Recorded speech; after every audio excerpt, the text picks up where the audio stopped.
begin. I invite you to share in the comments where you are tuning in from and the exact time you happen to be listening. We want to know how far and wide these stories travel and at what hours they reach people. In the cold winter of 1912, a short notice appeared in the Springfield Republican about a family matter, deep in the Ozark Mountains of Tiny County. It was only 3 paragraphs long, but it mentioned that local officials had been called after a woman named Eliza Whitlock had vanished from her remote homestead along the White River. Her husband Thomas told authorities she had left on her own after an argument, and because of that, the matter was quietly dismissed. What no one realized then was that this tiny article marked the start of one of the eeriest and least known cases in Ozark history. The Whitlock place stretched across about 40 acres of rocky hillside near Walnut Shade, roughly 15 miles south of Forsyth, the county seat. The homestead had a timber-frame 2-story house, a barn, and some outbuildings. County deeds show that Thomas bought the land in 1908 after moving from Springfield, where he had worked as a department store clerk. He was noted as quiet and exact in his ways. His wife Eliza, once a school teacher in Christian County, had married him in 1905. Together they had 2 children, Edward, age 6, and Mary, age 4. By all accounts, the family kept to themselves, seldom seen at church socials or town gatherings. Thomas would head into Forsyth or Branson for supplies, but Eliza rarely stepped beyond their land once they settled in. Neighbors thought it odd, but not unusual in the isolated Ozarks, where homes could be miles apart, hidden by ridges, pines, and hollows. The region had long drawn those who wanted to disappear from debt's law or society itself. Joseph Miller, who lived next door, recalled that at first the Whitlocks seemed content. Thomas minded his boundaries, but was civil when paths crossed. Eliza was distant, but the children looked cared for. Miller later said that about 6 months before Eliza went missing, Thomas began digging what looked like a new root cellar and added heavy locks around the property. The last person outside the family to see Eliza was Harriet Bowman, a midwife who visited in November 1911 after hearing Eliza was unwell. Bowman told the sheriff months later that she found Eliza pale, withdrawn, and nervous, though not physically ill. She noticed the house felt strangely cold despite a lit fire, and that Thomas stayed in the room answering most of the questions meant for his wife. When Bowman suggested Eliza see a doctor, Thomas refused, saying they could not afford it and that rest would be enough. That was the last anyone beyond the family saw of her. County records show that during the fall of 1911, Thomas Whitlock had been steadily pulling money from the family's small savings account at the Tiny County Bank. Bank ledgers confirmed that between September and December, he withdrew nearly half of what the family had put aside.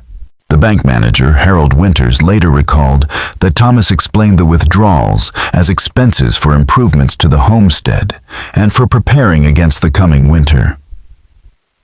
While it wasn't unusual for settlers in the Ozarks to stock up before harsh weather, Winters admitted that the amount seemed heavy for a family of their modest means. The winter of 1911 into 1912 was one of the toughest in memory. Snowstorms cut off remote farms for weeks, and February brought temperatures near 0 that froze the ground and left snow lingering until March. Families like the Whitlocks were often left in complete isolation, and in such conditions, strange events could pass without notice.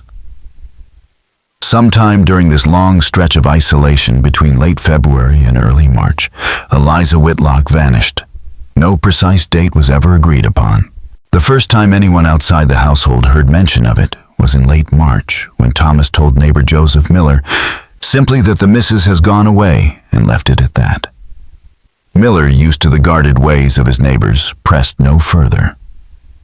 Yet other signs hinted at changes inside the Whitlock household. Store ledgers in Forsyth show that on March 4th, Thomas bought a large supply of preserved food, coffee, and lamp oil. more than enough to keep a family stocked for weeks. The store's owner, Jeremiah Collins, noted in his private journal that Thomas seemed tense, avoided casual conversation, and when asked about Eliza's health, snapped back that she is not my concern at present. The matter might have faded into obscurity had it not been for Eliza's sister Catherine Crawford in Springfield. She had not received a letter since the fall of 1911 and grew worried. In early April, she wrote to the postmaster in Walnut Shade asking about her sister. The reply that Eliza had supposedly left her family troubled her deeply. Catherine made the trip to Taney County and appealed directly to Sheriff James Harmon to investigate. Her journal, later preserved in the Missouri State Archives, reveals the depth of her unease. In an entry dated April 10, 1912, she wrote that she could not accept the idea that Eliza would walk away from her children. Catherine noted that while her sister's letters over the years had grown infrequent and carefully worded her affection for Edward and Mary, never wavered and was plain in every mention of them. Something is terribly wrong, and I fear what I might discover in Taney County. Those were the words Catherine Crawford wrote in her journal before Sheriff James Harmon officially visited the Whitlock homestead on April 18, 1912. His report described a quiet, orderly property where Thomas and the two children appeared well cared for, though Harmon noted their silence was unsettling. Thomas insisted that Eliza had left of her own accord, unhappy with their isolated life, and claimed she had packed some personal belongings before leaving. He suggested she might have gone back to Springfield, though Catherine knew she had not contacted any family there. Harmon inspected the home and found no signs of struggle with Eliza's clothing, missing from drawers in a way that seemed to support Thomas's story. With no evidence of foul play, Harmon concluded the case by stating that Eliza, as an adult, had the right to leave her family. Catherine reluctantly accepted this on paper, but Harmon himself was less convinced. In a personal notebook found among his papers after his death in 1931, he admitted to several troubling observations.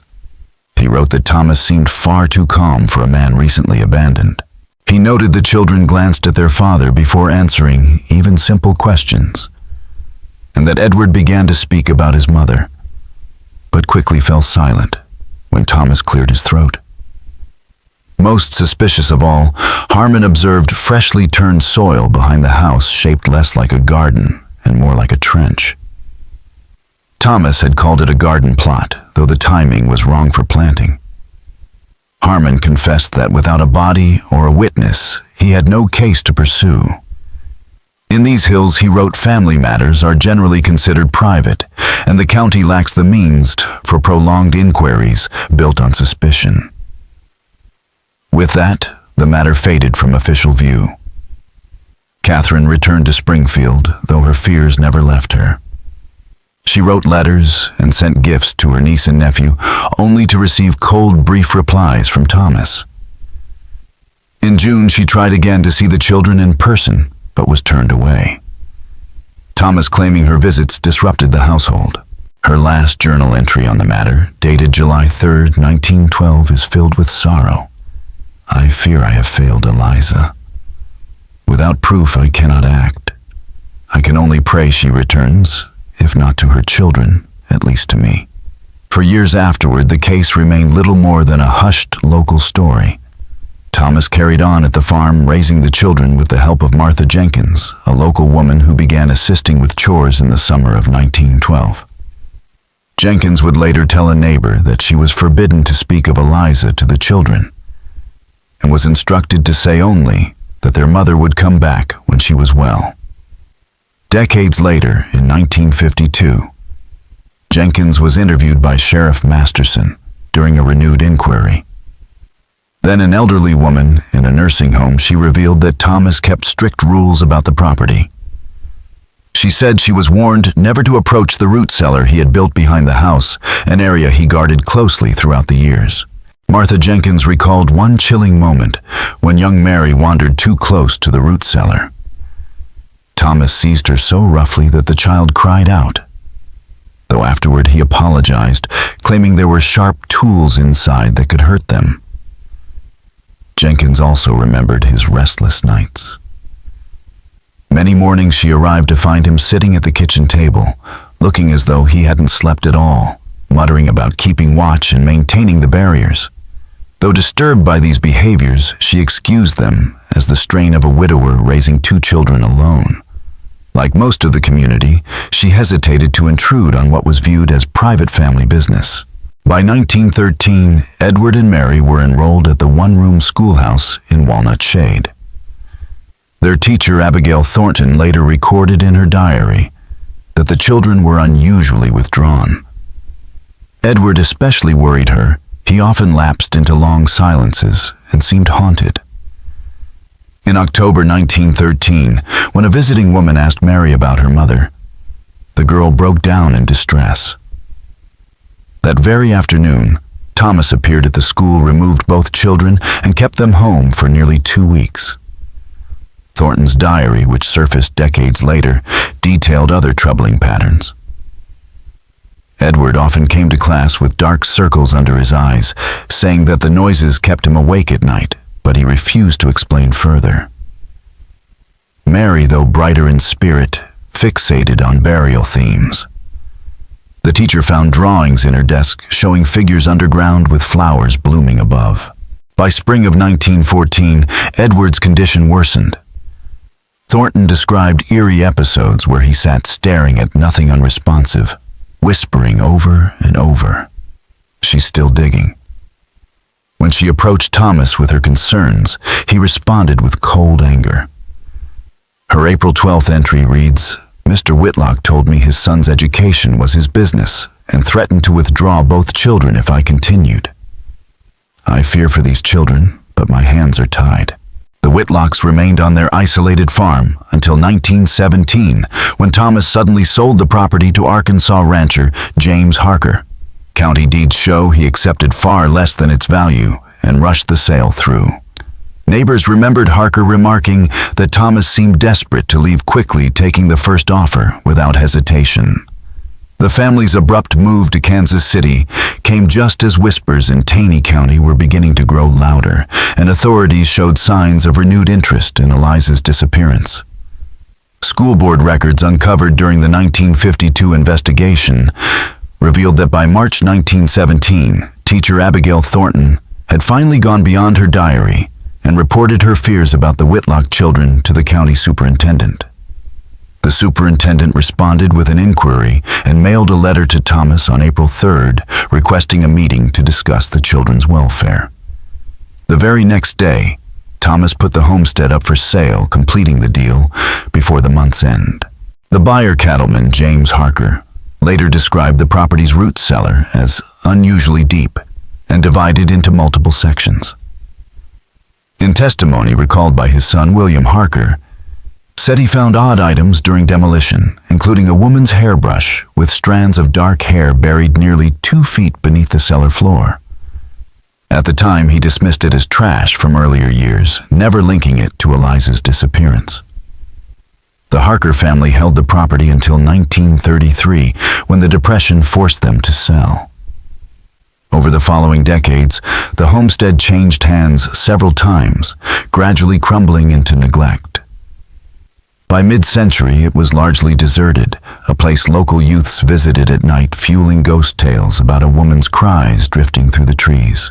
The story might have faded forever had it not been for the 1952 purchase of the overgrown farm by Walter and Ruth Simmons of St. Louis, who hoped to turn it into a hunting lodge. While clearing brush that summer, the couple uncovered the collapsed remains of an old cellar.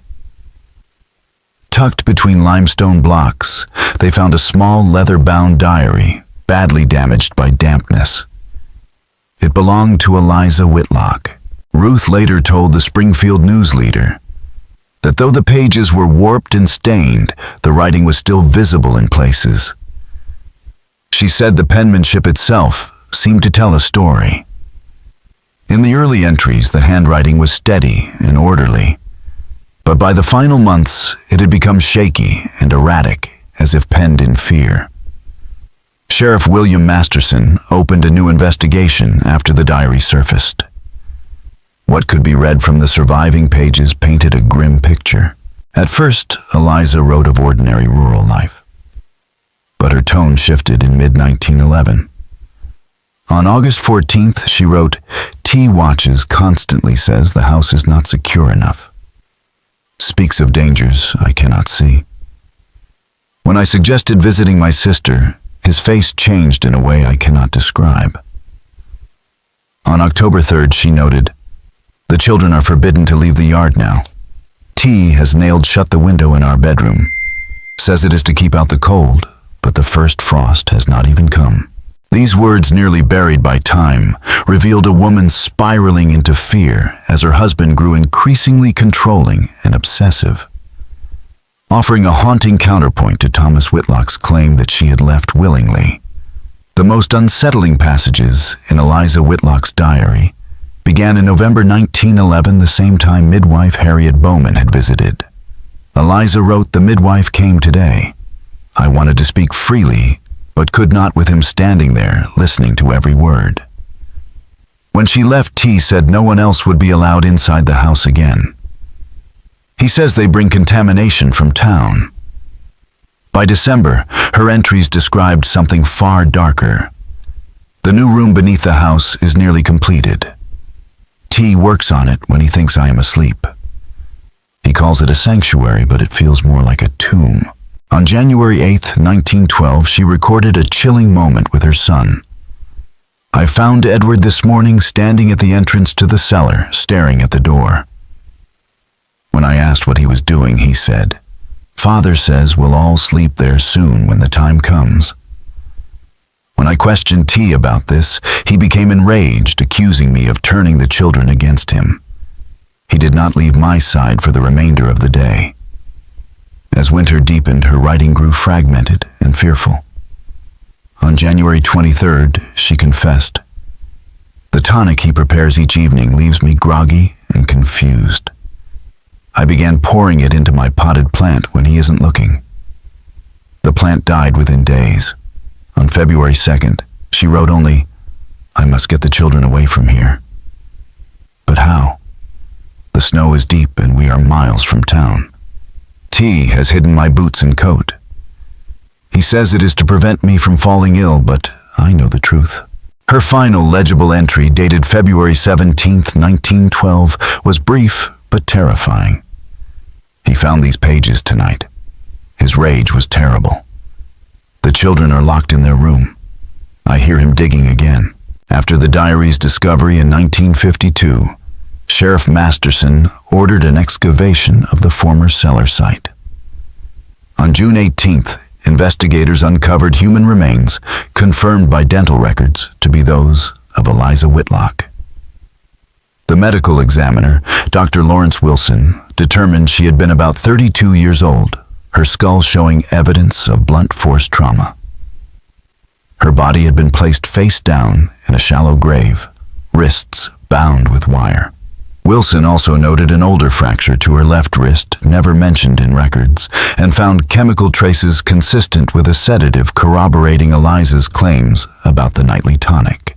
Authorities launched a search for surviving family members, only to learn Thomas had died in a Kansas City hospital in 1931 from pneumonia.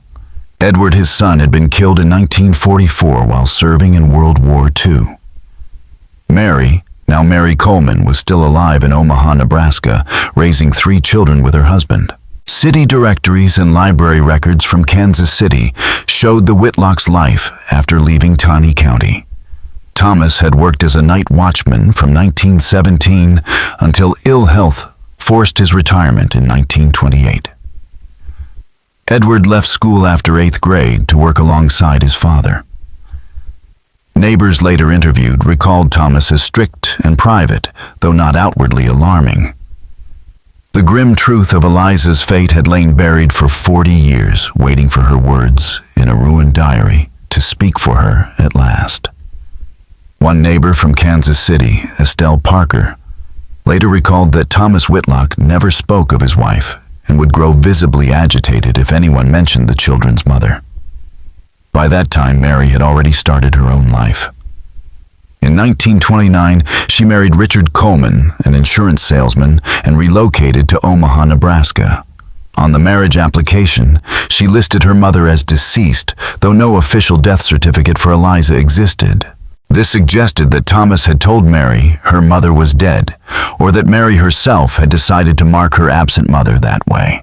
When Missouri authorities reached out in July 1952, Mary Coleman claimed she remembered nothing of her mother's disappearance. She said her father had always told her that Eliza had abandoned the family, and she had accepted that version. But privately, her husband Richard contacted investigators with troubling information. In a letter now preserved in the case file, he wrote that Mary suffered from recurring nightmares of a woman's voice crying from beneath the floorboards, and that she displayed an intense fear of enclosed spaces. He described her lifelong anxiety triggered especially by the sound of digging or scraping, and her refusal to enter any basement or cellar. When I ask her about the origin of these fears, Richard wrote she grows distant and avoids the subject. Investigators also gathered memories from former Taney County residents. Clara Jensen, who had been a young girl in Walnut Shade in 1912, recalled her father seeing Thomas in Forsyth buying a suspiciously large supply of quicklime. When questioned, Thomas explained it was to keep moisture out of the root cellar. Clara remembered her parents whispering about strange noises drifting from the Whitlock land on winter nights, though her father dismissed them as animals or the wind. Clara's brother Harold also provided a written statement about a chilling encounter with Edward Whitlock in spring 1912. Edward, clearly unsettled, asked him if people could hear sounds through the ground. When Harold asked what he meant, Edward replied, "Father says no one can hear anything through the ground once it's packed down tight, but I think I can still hear her sometimes." Before Harold could ask more, Thomas appeared and hurried his son away. The 1952 investigation also dug into Thomas Whitlock's family history. Records from the State Lunatic Asylum in Nevada, Missouri, revealed that Thomas's father, William Whitlock, had been committed in 1890 for violent paranoid delusions. He believed his wife was conspiring against him with neighbors and had tried to imprison her in their home. William died at the asylum in 1902, with doctors noting a possible hereditary tendency toward paranoid thinking. Among the records was a letter written in 1895 by Thomas's mother, Sarah, to the hospital director. In it, she expressed her worry about her young son's nervous disposition and asked whether her husband's condition might pass to their children. That concern, long overlooked, cast a grim light on Thomas Whitlock's descent into suspicion and violence decades later. The asylum file contained not only Sarah Whitlock's worried letter, but also the director's reply. He reassured her that mental disturbances were not always inherited. Yet he warned that young Thomas should be steered towards steady occupations that avoided stress and isolation, an early recognition that some trace of his father's illness might run in the family. Decades later, those words seemed ominously prophetic. In October 1952, Professor Alan Matthews of the University of Missouri visited the long-abandoned Whitlock homestead at the request of its new owners. Matthews, a historian studying Ozark folklore, carefully mapped the property and noted where Eliza's remains had been unearthed. His field notes preserved in the university archives emphasized the valley's desolate character. The house stood hemmed in by steep wooded slopes, leaving parts of the yard in shadow even at noon. Although the nearest neighbor was less than a mile away, as the crow flies, the terrain made the homestead completely hidden. As Matthews observed, a person could scream there without being heard beyond the hills. He also documented how local legends had taken root. Residents of Walnut Shade admitted avoiding the property, convinced it was haunted. Some claimed that travelers passing on quiet nights heard the sound of a woman weeping or the rhythmic scrape of digging. Matthews wrote that such ghost stories were common in the Ozarks. Yet in this case, they might have been rooted in reality. his journal, he described an experiment standing at the collapsed cellar. He dropped stones into the hollow and listened as the echoes ricocheted between limestone bluffs. He concluded that if someone had been digging there at night during the winter of 1911-1912, the amplified sound could easily have traveled the valley, sparking tales that endured long after. By December 1952, the case was officially closed. Eliza Whitlock's death was ruled a homicide at the hands of her husband, and her remains were laid to rest in Springfield Cemetery beside her parents and sister. Though the case drew some newspaper attention, it was quickly drowned out by larger national headlines of the day. Today, the Taney County Historical Society keeps a modest file. The sheriff's reports fragments of Eliza's diary and clippings from the 1952 rediscovery. Among them is a poignant transcript of an interview with Richard Anderson, once a deputy under Sheriff James Harmon. In his 70s by then, Anderson recalled how Harmon never forgot the case. Sometimes Harmon had told him the law's limits mean justice must wait. Those words became the quiet epitaph to a story buried in the Ozarks for 40 years. Anderson had long believed that Sheriff Harmon suspected something sinister at the Whitlock farm, but had been unable to act. Without a body or direct witness, and with the county's limited resources, Harmon had no way to prove what his instincts told him. His deputy later remarked that Harmon carried the weight of that failure for the rest of his life. The case lingered quietly until 1968, when a new and deeply personal layer was added. That summer, Robert Coleman, the eldest son of Mary Whitlock Coleman, contacted the Taney County Historical Society. His mother had died of cancer earlier that year, and while sorting through her belongings, he discovered a bundle of childhood drawings she had hidden away in the attic. They dated from when she was between 5 and 8 years old, during the years immediately after Eliza's disappearance. The drawings shared an unsettling theme. Time and again, Mary had sketched a small female figure beneath what looked like floorboards, or layers of earth, with stick figures standing above. One bore the childish caption, "Mama sleeping," and showed a man digging. The Historical Society asked psychologist Dr. Eleanor Mitchell to review them. Mitchell concluded in her written analysis that these images carried the hallmarks of childhood trauma. The heavy pencil strokes used for the ground, the repetitive burial imagery, and the placement of figures in cramped, confined spaces all pointed to a child grappling with the memory or awareness of a horrifying event. Her final words were stark. These drawings strongly suggest the child had direct or indirect knowledge of the burial of a female figure, presumably her mother. This is not fantasy. It is persistent memory. Robert Coleman himself traveled to the former Whitlock land that summer. By then the old house was gone, replaced with a hunting lodge, but the ground still carried weight for him. In a letter preserved in the Historical Society archives, he described standing there with an overwhelming sense of grief, not only for the grandmother he never knew, but for his mother, who had been forced to carry the truth in silence. She was a loving parent, Robert wrote, but there was always a distance about her, as though part of her never left that valley. She never spoke of her childhood, and when we asked about her parents, she became anxious, evasive. Now, I understand why. She was protecting us from a truth she herself could not bear, that her father murdered her mother, and she lived her life carrying that secret. The Whitlock case has since been cited by criminologists and historians as a chilling example of how rural isolation can conceal domestic violence until it reaches its worst conclusion. In the Ozarks of the early 1900s, neighbors might be miles away. Travel in winter was nearly impossible, and cultural values discouraged meddling in private family matters. For women like Eliza, escape routes were all but closed. Even when outsiders like midwife Harriet Bowman or teacher Abigail Thornton raised concerns, the sheriff's office had little means or will to act.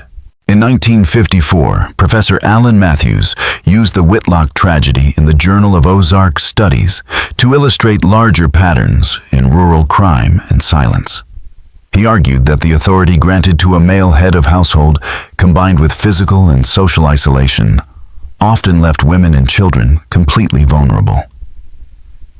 The case of Eliza Whitlock, buried both literally and figuratively for 40 years, became a haunting lesson in how secrecy, power, and silence can conspire to keep justice waiting.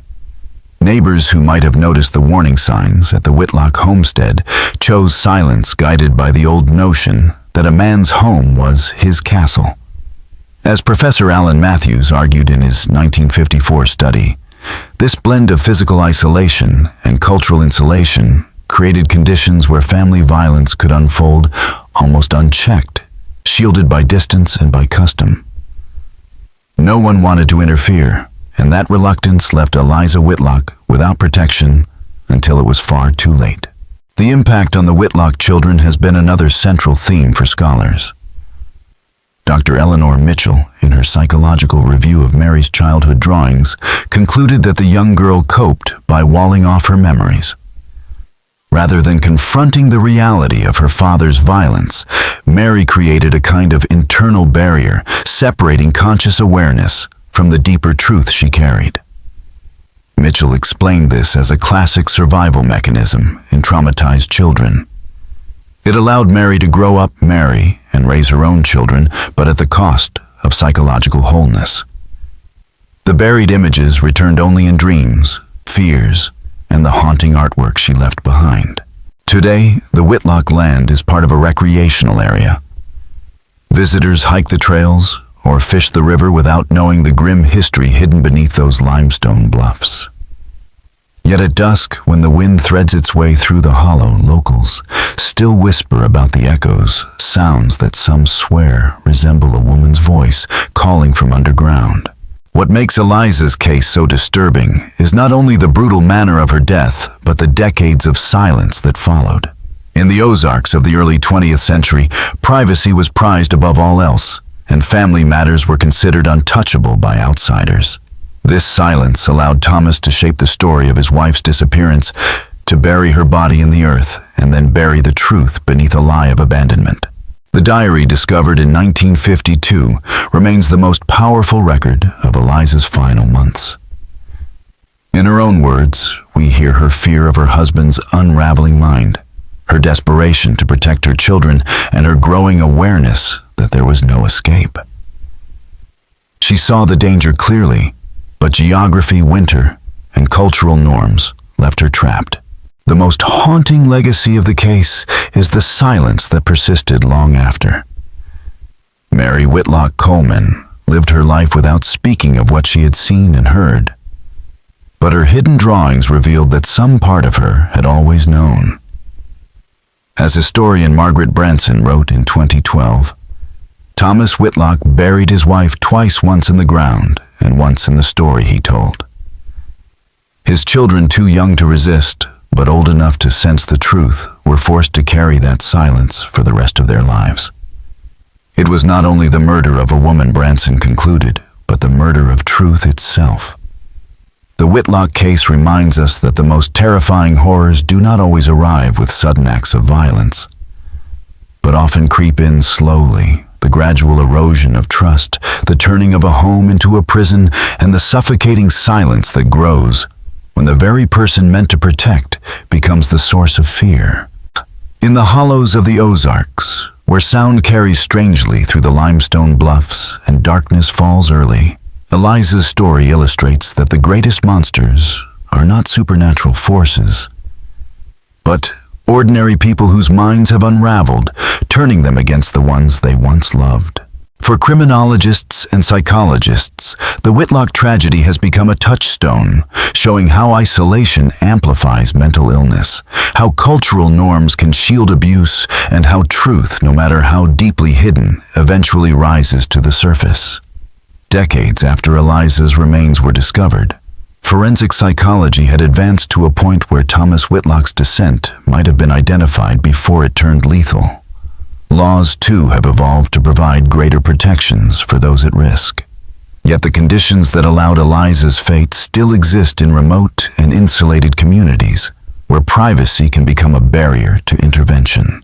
Dr. Samuel Hirsch, a forensic psychiatrist, who examined the case records in 1960, argued in the American Journal of Autopsy Psychiatry that Thomas likely suffered from what we now call paranoid schizophrenia, a condition that had also plagued his father. Hirsch traced the familiar arc suspicion of neighbors' fixation on the safety of his home, and finally the conviction that his wife herself was a danger. Unlike many family homicide cases which often end in suicide or immediate capture, Thomas managed to mask his crime. He built and maintained a plausible story of abandonment functioning in society for nearly 2 decades. Hirsch noted that this suggested an unsettling duality. His delusions drove him, yet he remained aware enough of social judgment to hide what he had done. The psychological toll on the Whitlock children has also drawn sustained attention. School records show that Edward's grades declined sharply after his mother's disappearance, and his teacher noted what today would be recognized as dissociative episodes, moments of blank staring, or of seeming to listen to voices no one else could hear. These signs point to what modern clinicians would identify as post-traumatic stress disorder. Mary, by contrast, appeared outwardly more adaptable. Psychologist Eleanor Mitchell suggested that her younger age, barely 4 at the time, made her more susceptible to accepting her father's version of events, since her understanding of permanence and cause and effect was still forming. But her drawings filled with buried figures and underground mothers revealed the truth lodged in her unconscious. The trauma she could not speak found expression in her art, a silent testimony that endured long after her voice was stilled by fear. In the end, the Whitlock case is remembered not only for the brutality of Eliza's death, but for the silence that cloaked it. The silence of neighbors, the silence of law enforcement, and ultimately the silence of children, forced to carry a truth they could neither confront nor share. That silence, more than anything, became the most haunting legacy of all. Mary Whitlock's adult life carried the imprint of the trauma she endured as a child. Investigators learned from her husband, Richard Coleman, that she lived with chronic anxiety, a fear of enclosed spaces, and a deep aversion to the sound of digging phobias that tied directly back to her childhood environment. Though she was caring and affectionate, Richard described her as somehow distant, as though part of her mind remained locked away in another place. Trauma psychologists identify this kind of splitting as a survival mechanism, the ability to function in daily life while walling off unbearable memories. Her son Robert's testimony adds another layer. Writing to the Taney County Historical Society after her death, he explained that his mother's protective instincts were so strong they often caused conflict within the family. She would not let her children out of her sight for long, imposed strict rules, and forbade them from playing in basements or digging in the yard. As a child, he had viewed these rules as excessive and arbitrary. Only later did he recognize them as rooted in her own memories, an unconscious attempt to shield her children from the shadows of her past. This reflects how trauma can ripple across generations, shaping family dynamics long after the original event. The broader community's handling of the Whitlock case speaks to cultural attitudes of the early 20th century. When Sheriff James Harmon investigated in 1912, he did so under laws and norms that treated the household as a man's domain and domestic violence as a private matter, not a public crime. With no body, no clear evidence of struggle, and Thomas Whitlock offering a plausible story, Harmon's hands were tied despite his personal suspicions. Neighbors, too, saw troubling signs. Thomas's withdrawal from community life, the strange modifications to his property, his nervous behavior in town, but understood them through the limited lens of their era. Mental illness was stigmatized, viewed less as a medical condition and more as weakness or sin. Privacy and self-reliance were deeply ingrained values in the Ozarks, discouraging interference, even when unease was widespread. Even Eliza's sister Catherine Crawford could not act effectively.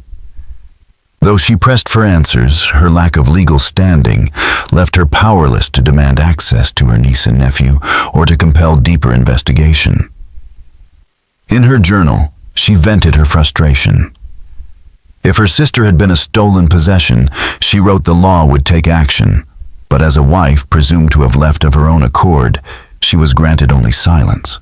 Dr. Elaine Foster, in her 1980 study of rural homicide patterns, used the Whitlock case as a stark example of what she called invisible crimes, acts of violence that go undiscovered because geography and culture conceal them.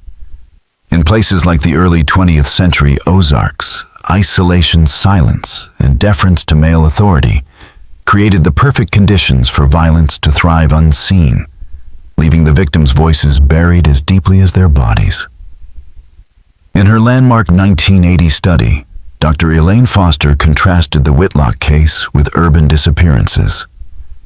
In cities, she explained, a missing person usually leaves a wake of unanswered questions. Social webs of coworkers, neighbors, church members, and friends make it far harder for someone to vanish without attracting notice.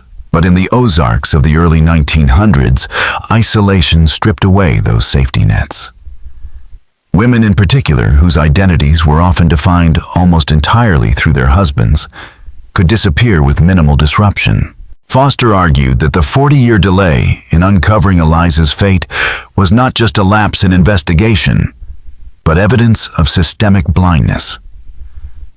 Thomas's story that his wife had walked out fit a narrative already familiar in frontier life, one that cast women as unreliable or overwhelmed by hardship. To imagine instead that a husband might have murdered his wife was not only more disturbing but also harder to confront under the laws and values of the time.